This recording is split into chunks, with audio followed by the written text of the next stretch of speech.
Take your Bibles and open up to the book of Deuteronomy, chapter 5. We'll continue our journey through the book of Deuteronomy. Deuteronomy chapter 5. We're going to be looking at verses 23 through 33 as we continue our journey in finding out what Moses, through God inspiring him and directing him, what he has to say to us. We kind of begin in earnest today and next Sunday in earnest the final introduction to the law of God that's going to be explained to all the rest of the book of Deuteronomy except the last couple of chapters in which Moses kind of tidies up. And so it's really, really important that this Sunday and next Sunday you get a proper understanding of the focus and the attitude that we need to have as we approach the law of God in order for us to understand how to better follow it and how to better have it impress upon us the attitude we need in order to really love and obey God the way that God asks us to. This is an interesting passage in trying to reconcile two really, really distinctive natures and attributes of God. God is transcendent. That means he's above us and beyond us, beyond our comprehension. He's far smarter than we are. He's far more powerful than we are. In fact, he's so much more powerful, so much more wise than we are that we can't even get a grasp of how transcendent he is. How much, in fact, there's a word that's used lots of time to describe God. It's a one-word term meaning other, meaning holy. He's completely distinct from us. And so that's part of who God is and how he relates to us. The other part is that God is immanent. He's close to us, wants to be our friend, Jesus said. Wants to be close to us and have an intimate relationship as a husband and wife have a relationship. In fact, in the Old Testament, New Testament, both, that's expounded upon a lot. Now listen, there are churches that do a really, really good job of conveying God's transcendence. I mean, you walk in and the cathedral is huge and the space is big, and you walk in and you go, ooh, you kind of have an awesomeness. Some of you have never walked into a huge, big cathedral, but it's there and has the architecture for a reason, to convey transcendence. And then there's other places of worship that are really, really intimate and close. In fact, it's a living room. And you get a sense of the closeness and intimacy of God. Which one is right? Both. Both. We need to have a proper sense of the transcendence of God. We need to have a proper sense of the intimacy and closeness of God. And folks, those are hard to, like oil and water, hard to put together unless we have a mediator, unless we have someone who can allow us to be able to put those two together. And that's a lot of what's coming out of this text.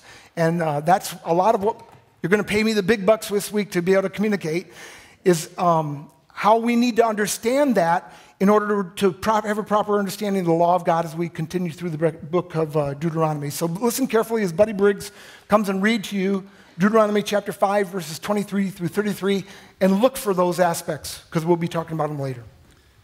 Please stand if you're able. When you heard the voice out of the darkness while the mountain was ablaze with fire, all the leading men of your tribes and your elders came to me, and you said, "The Lord our God has shown us his glory and his majesty, and we have heard his voice from the fire. Today we have seen that a man can live even if God speaks with him. But now, why should we die?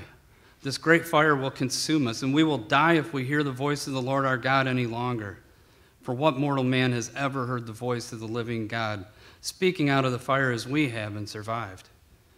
Go near and listen to all that the Lord our God says. Then tell us whatever the Lord our God tells you. We will listen and obey." The Lord heard when you spoke to me, and the Lord said to me, "I've heard what this people said to you. Everything they said was good.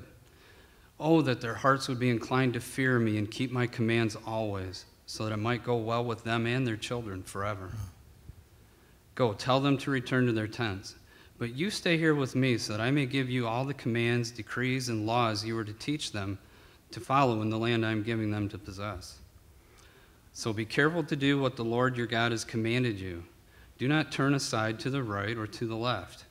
Walk in all the ways that the Lord your God has commanded you, so you may live and prosper and prolong your days in the land that you will possess." It's the word of the Lord. You may be seated. Thanks, buddy. If you'd like to pull out the sermon outline you should have received in your service folder, I'd encourage you to do that. There's just a couple of quotes that I'm going to be referring to today, but the one is absolutely crucial. In fact, it's one that I used to use quite a bit, haven't for about 6 months, but going to take up the tradition again today. Question to be answered is this: what is Moses trying to tell us in these 11 verses? I believe it's this: God is transcendent, and no one can endure in his presence. I don't know if you remember from the book of Isaiah.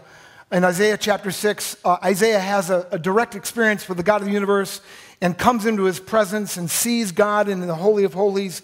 And Isaiah, it says in the NIV version, Isaiah says, "I am ruined." That's a wimpy translation. It's basically, "Ah!" But the NIV would have a hard time translating that, and so it doesn't communicate that way. It basically says, I'm undone. I'm ruined. I've lost my integrity. I've become disintegrated. Ah! How many of you have that experience on Sunday morning worship? That's how far we are from a proper understanding of the God of the universe. God is transcendent, and no one can endure his presence. God is immanent, and no one should be threatened in his presence. What? You just said the exact opposite just 2 seconds ago, Pastor Keith. I know. Because that's exactly where the God of the universe wants us to understand we should be, and the tension between those two. Because he wants an intimate relationship with us. He wants to be close to us. He wants to walk with us and talk with us and tell us that we are his own. And the joy that we share, never mind. Jesus said, "You're my friends." The Old and New Testaments, in trying to give analogy to the relationship between believers and God, is a husband and wife. That's pretty close. Well, it's supposed to be pretty close. We'll talk about that some other day. God is immanent, and no one should be threatened in his presence. It is God's grace in our mediator, Jesus, that reconciles these two divine truths and motivates us to reverence, love, and obedience. It's only through the mediator, Jesus, that we can have a proper understanding of awe and fear coming into God's presence, but at the same time, the book of Hebrews says we come boldly into his presence, knowing that he's for us, and if God is for us, it doesn't matter who's against us. There's no reason in the world we should be threatened when we're in the presence of God and know that we're his child. In fact, Jesus' number one prohibition wasn't do not steal, wasn't do not commit adultery, do not murder. Jesus' number one prohibition is don't fear. Because there's no reason to fear if you're in God's presence and you're his child. Because we have a mediator that allows us to come boldly into the presence of God. And that's what we're going to be talking about. But the word for the day is fear. Because if we don't have a proper fear of the God of the universe, we aren't even beginning to have a proper wisdom and a proper knowledge of who God is and what it means to have a relationship with him. That's why several times in the scriptures it says that the fear of the Lord is the beginning of wisdom. The fear of the Lord is the beginning of knowledge. The fear of the Lord is the beginning of understanding. And we need to have that. You know, I'm sure Nathan has heard this story. There's only two kind of pilots. Only old ones and bold ones. There are no old, bold pilots.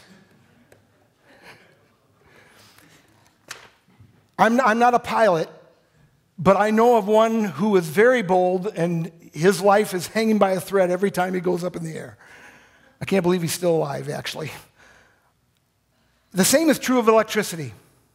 I do know electricity. I was a repairman when I owned my music store in Huntington, Indiana. I used to do electronic repairs. I used to do a lot of them, in fact. And I remember one repair very distinctly because it literally burnt in me an image.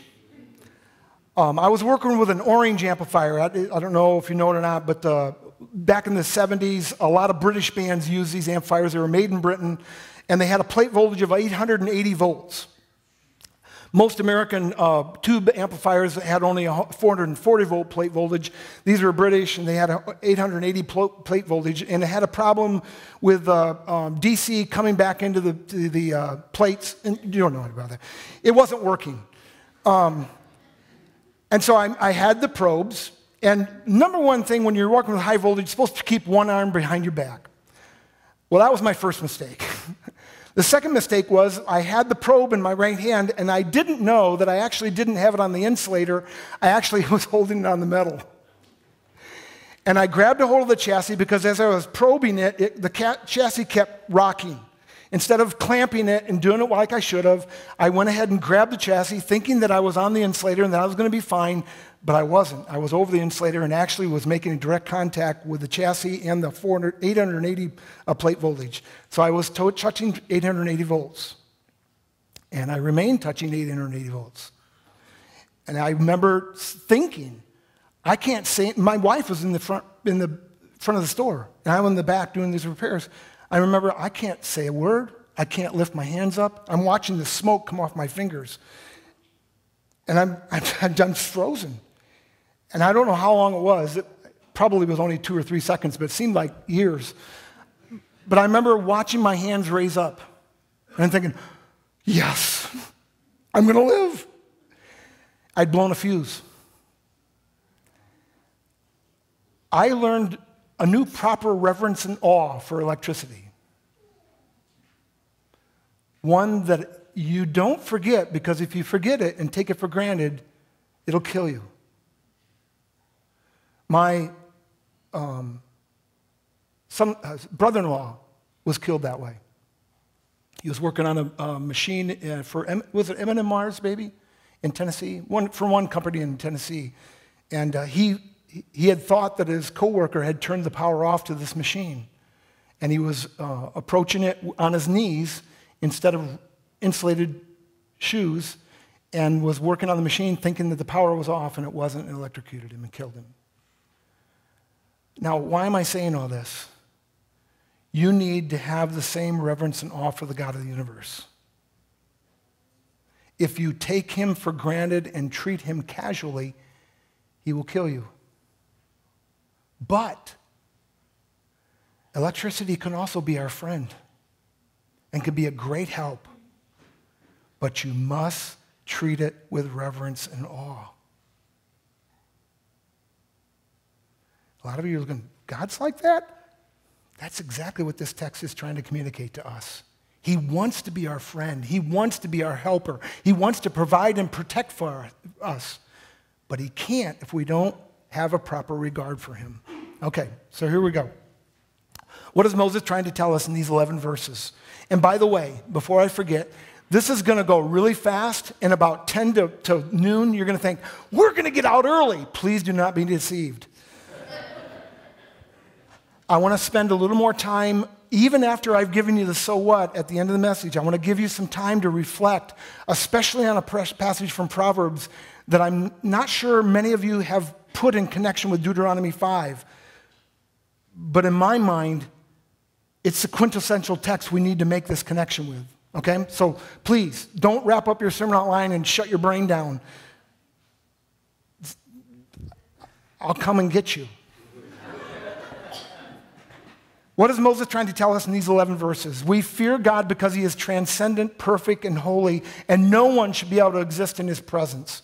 Look what it says in 25 and 26 of a text that we had for today from Deuteronomy 5. This great fire will consume us, and we will die if we hear the voice of the Lord any longer. For what mortal man has ever survived the voice of the living God speaking out of fire as we have and survived? That's the overwhelming witness of anyone who comes in direct contact with the God of the universe. They are absolutely overwhelmed. Remember Revelation chapter 1, which the Apostle John meets Jesus for the first time as the real divine person that he is? Listen, this is a John the Apostle that used to lean on Jesus and say, oh man, Jesus, it's so nice to be by you.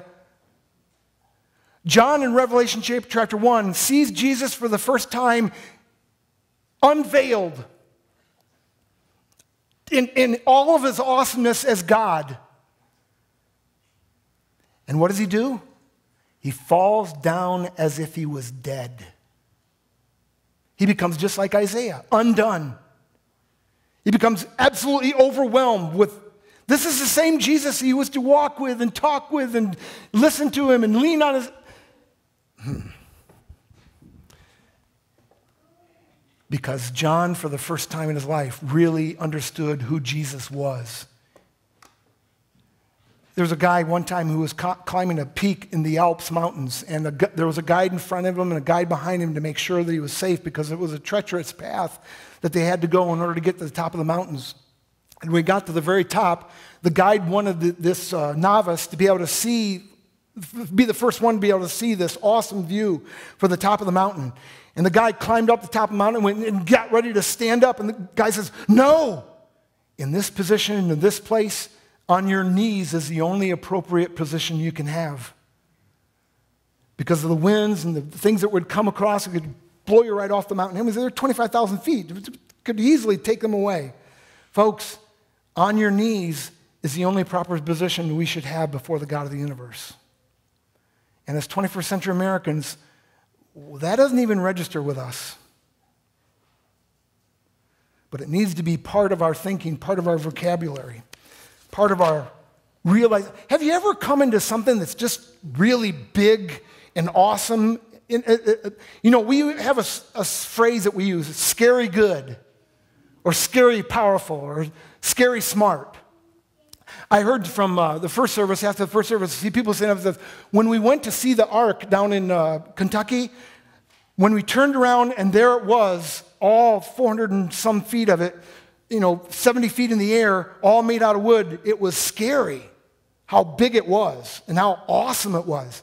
I don't know about you all, but when I see these big trucks, they got the 10-foot tires, they're like this thick.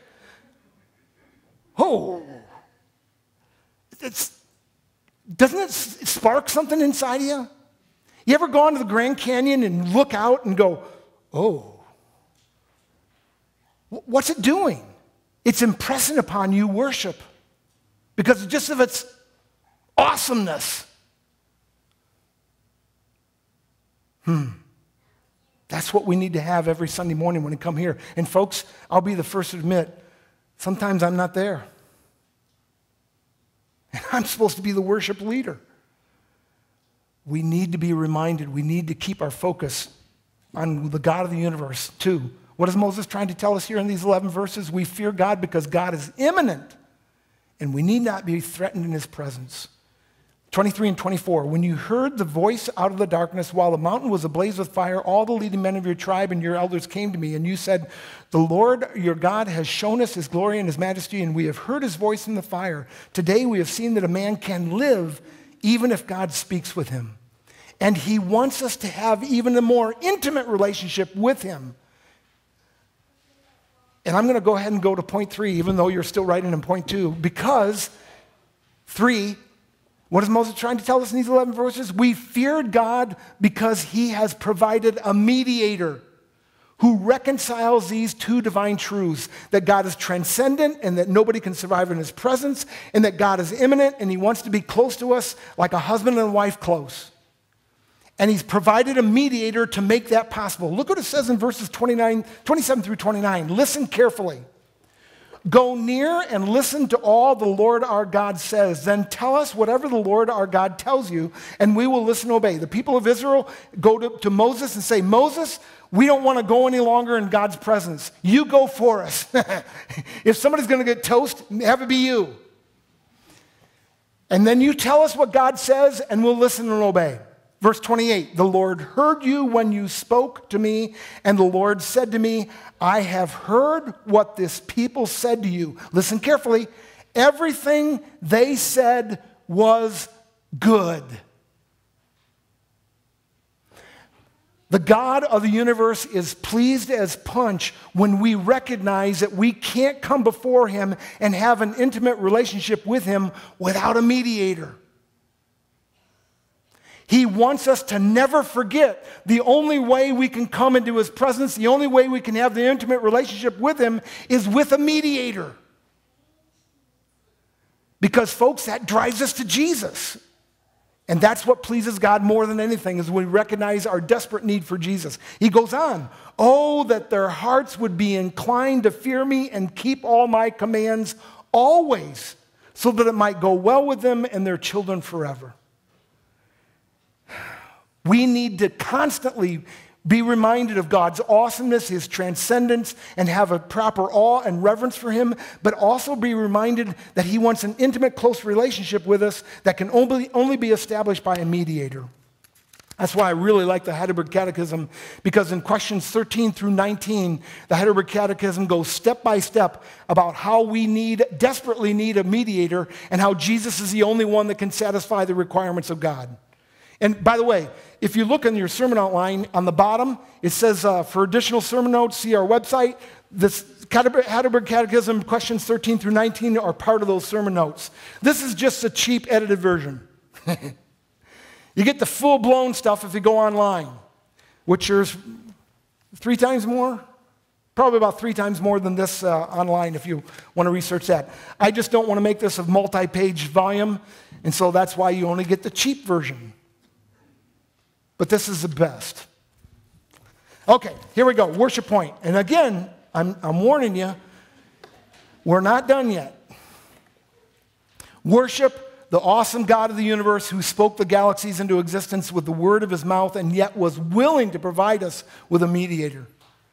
If we do not fear God, we cannot even begin to worship him. Worship is being blown away by someone or something so that you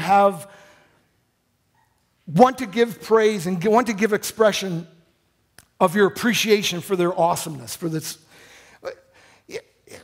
You sports guys, you watch somebody, what was it, Beckham, that made that unbelievable catch in the goal line about 4 or 5 years ago or so. You look at it 5 times, 700 times, 1,000 times, you go, how did he do that? And you worship, because it didn't seem human. I used to watch Michael Jordan. That dates me. He'd leave the foul line and dunk the ball. What? And that's what, remember, I'm not Michael Jordan. Have absolutely no capabilities that way, but I used to, can I say this without blasphemy? Used to worship him for his abilities. Because I was just, I remember the first time I tasted a really well-prepared steak that's in direct contradiction to well done.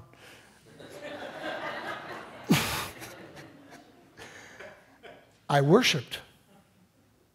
Now, a lot of you think that's blasphemy, but folks, we worship all the time. But the God of the universe wants us to focus our worship on him and to realize that our ultimate worship, our ultimate being impressed, our ultimate expression of wow, ought to be with the God of the universe. But a lot of us don't spend the time meditating about God long enough to be in that position. We get casual and cavalier. The fear of God should trump all other fears. Pun on the word trump intended. Gospel application. We cheapen the work of our mediator, Jesus, and God's grace when we forget God is a consuming fire and that no one could possibly exist in his presence. We cheapen the work of our mediator, Jesus, and God's grace when we forget God is a consuming fire and that no one could possibly exist in his presence. Do you know why God can't deal with us and can't relate to us without a mediator? Because he is holy and righteous and pure and will have nothing to do with us sinners. Have you thought about that for 10 minutes? Have you thought about what that meant for Jesus to take upon himself sin? Jesus, being God in flesh, who had a natural allergy and resistance to sin, became immersed in it in order to bear our burden on the cross and save us. I'm from a farm. I do hog manure and I do cattle manure just fine. But chicken manure,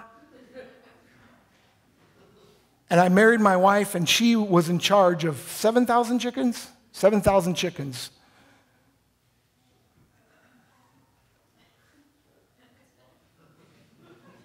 How many of you have been inside a chicken coop that's more than 100? Okay, you know. Oh boy. Either those people can't smell anything, or they've developed some kind of weird resistance. Because that stuff, now listen, if it got on my shoe, I was real quick to go. I used to gather eggs with my wife. It almost ended up being a disaster for our relationship, but that's another day, another story. But I would, every once in a while, scrape along the pits where the manure would fall, and I'd get it on my shoe, and I'd think, oh, I can't wait to get outside to get this off. It used to drive me nuts. I can't imagine being buried in it.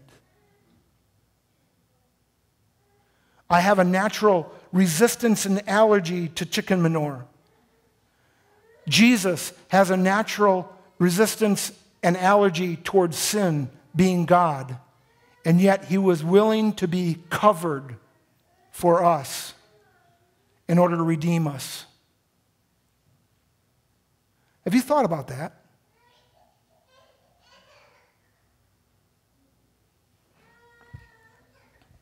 I love this quote by Tim Keller. Please follow along.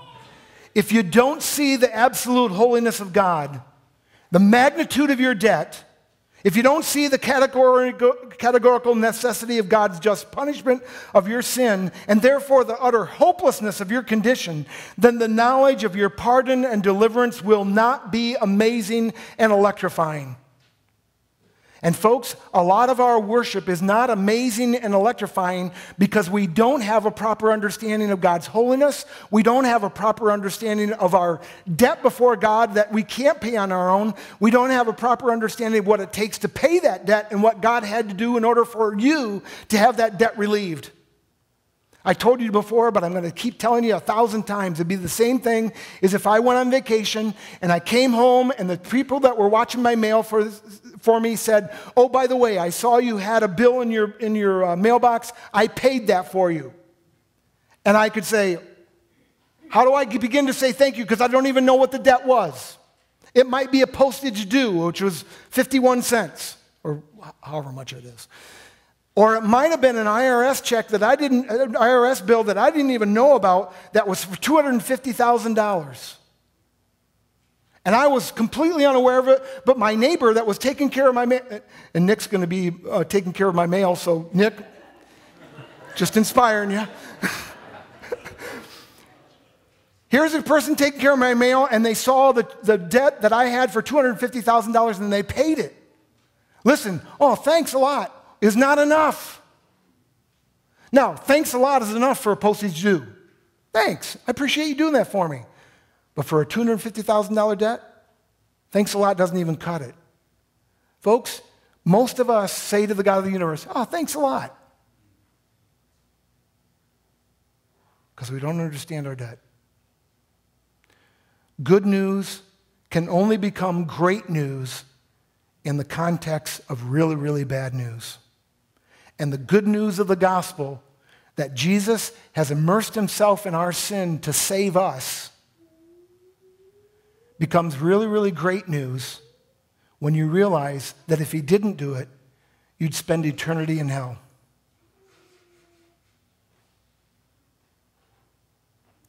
We as 21st century Americans just put that aside and we don't even deal with it.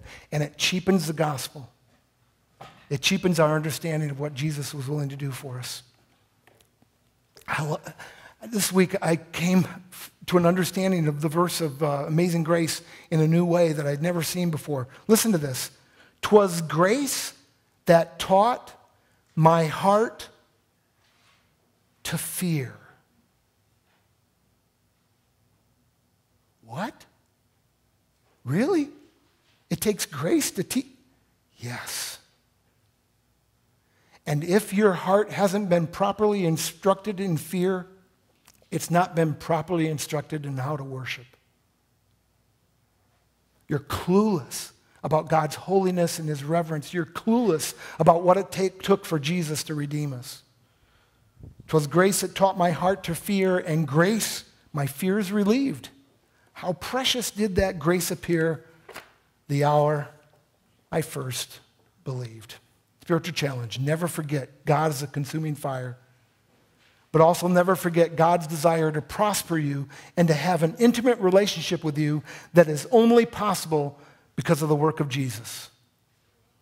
Never, never, never forget God is a consuming fire. That's why this bulletin cover and sermon outline cover is so appropriate. But at the same time, never forget that it is God's desire to prosper you and to have an intimate relationship with you that is only possible by the work of Jesus. So what? If we are not desirous of obeying God, and if we have no affections for Jesus, we should ask ourselves, do I really have faith in Jesus? We obviously do not fear God, and we may not possess saving faith. Beg Jesus to give you saving faith in him and his work on your behalf. Folks, I worry about the 21st century American church. I worry about myself. Let me start there.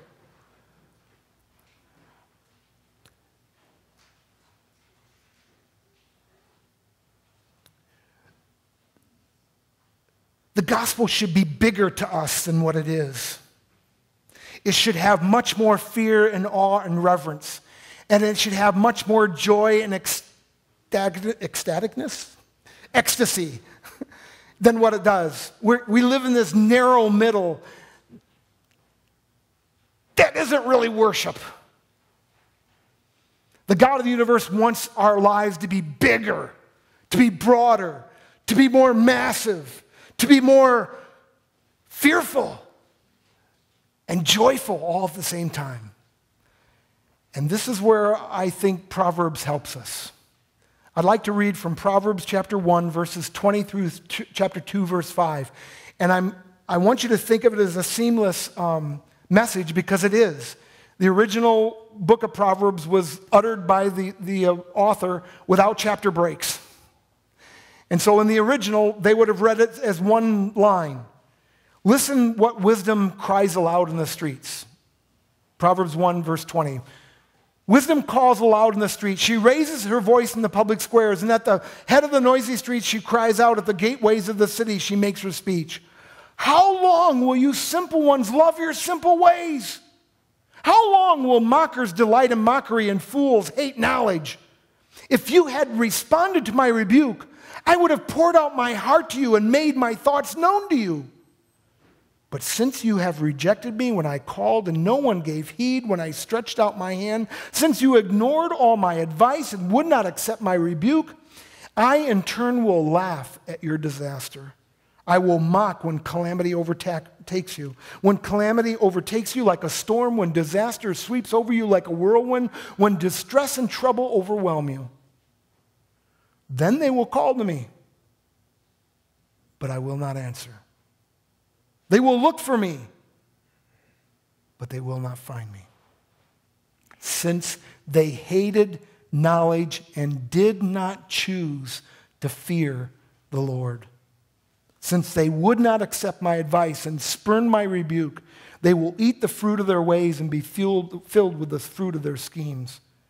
For the waywardness of the simple will kill them, and the complacency of fools will destroy them. But whoever listens to me will live in safety and will be at ease without fear of harm. My son, if you accept my words and store them up, my commands within you, turning your heart in your ear to wisdom and applying your heart to understanding, and if you call out for insight and call aloud for understanding, and if you look for it as silver and search for it as hidden treasure, then you will understand the fear of the Lord and find the knowledge of God. That's a promise for the book of Proverbs. It's a promise restated several times. That if we seek after the God of the universe, we will find him if we seek him with all of our hearts. Folks, the God of the universe wants our lives to be much bigger than they are. But we're living narrow little slots because we're so distracted by 1,000 other things in the world. Seek first the kingdom of God and his righteousness. Everything else will take care of itself. Let's pray. Father, help us.